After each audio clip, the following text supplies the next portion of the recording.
예를 들었던 평택시 농림지역의 땅의 경우 원래 기본적으로는 건폐율이 20% 이하지만 평택시 도시계획조례 57조를 보면 보존관리지역, 생산관리지역, 농림지역 또는 자연환경보전지역 안에서 농지법 제32조 제1항에 따라 허용되는 건축물의 건폐율은 60% 이하로 한다라는 조항이 있습니다. 20%에서 60%가 되는 것은 내 땅을 무려 3배나 더 건축에 사용할 수 있다는 의미이기 때문에 땅의 가치가 매우 높아질 수가 있겠죠.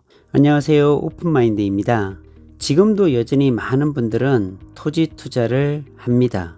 토지 투자를 하려고 할 때 주택이나 상가를 짓고 싶어 하시는 경우가 있습니다. 그렇다면 내 토지에 마음대로 아무 건물이나 지을 수 있을까요? 절대 그렇지 않습니다.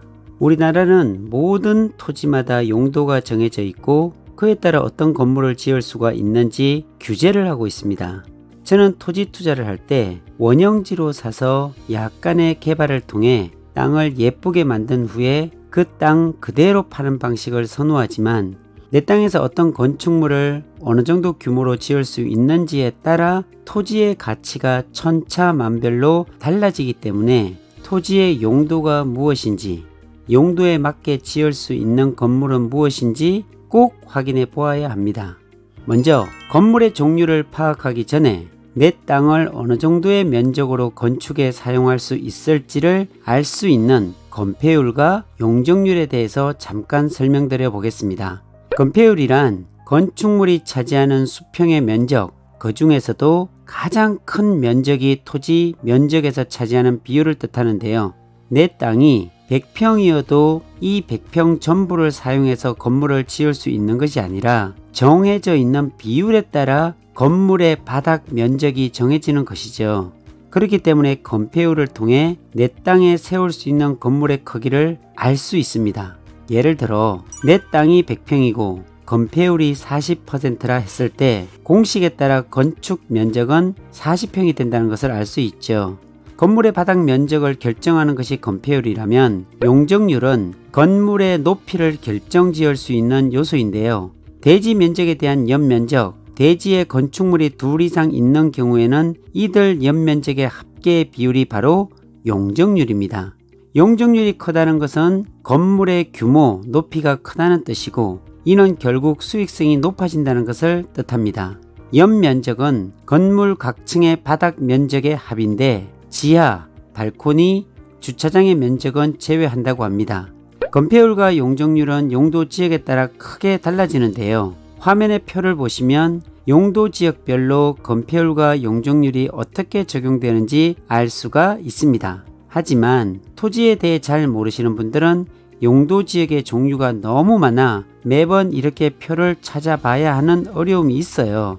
그래서 토지 초보자 분들을 위해 아주 쉽게 내가 사려는 땅의 건폐율과 용적률 그리고 어떤 건물을 지을 수 있을지까지 한 번에 확인이 가능한 방법을 알려드리도록 하겠습니다. 바로 토지이음이라는 사이트를 이용하시면 됩니다. 사이트 첫 페이지에서 자신이 정보를 찾고자 하는 땅의 주소를 입력하면 토지이용 계획 확인서를 확인할 수가 있습니다. 여기서 확인해야 할 부분 중에 지목과 용도 지역이 있는데요. 흔히 지목을 토지의 용도라고 오해할 수가 있는데 지목은 그 토지가 지금 어떻게 쓰고 있는지를 나타낸 것이고 토지의 용도는 용도 지역을 통해 알 수가 있습니다. 평택시의 한 땅을 보면 지목은 답, 용도 지역은 농림지역이라고 표시가 되어 있죠. 아래로 내려보면 지역, 지구 등 안에서의 행위 제한 내용이 쓰여 있고 옆에 새 창 보기를 클릭하면 지역 지구별 규제 법령집이 나오면서 행위 가능 여부, 건폐율, 용적률, 층수, 높이 제한, 건축선, 도로 조건의 사항 등 더 자세한 내용들을 파악할 수가 있습니다. 특히 나라에서 정하는 농림지역 안에서 건축할 수 있는 건축물 리스트를 보면 농어가주택, 제1종 근린생활시설, 초등학교, 농가 창고 등이 적혀 있는데요.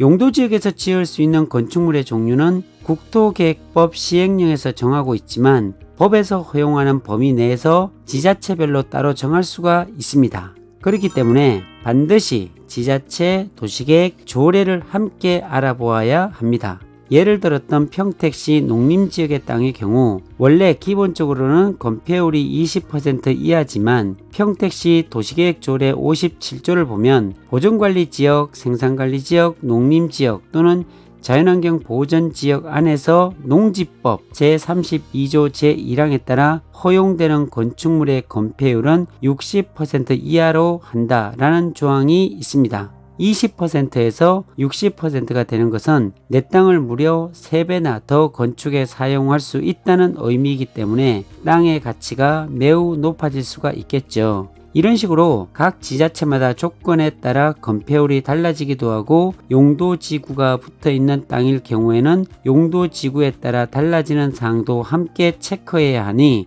법령과 조례를 꼼꼼하게 확인하시기 바랍니다.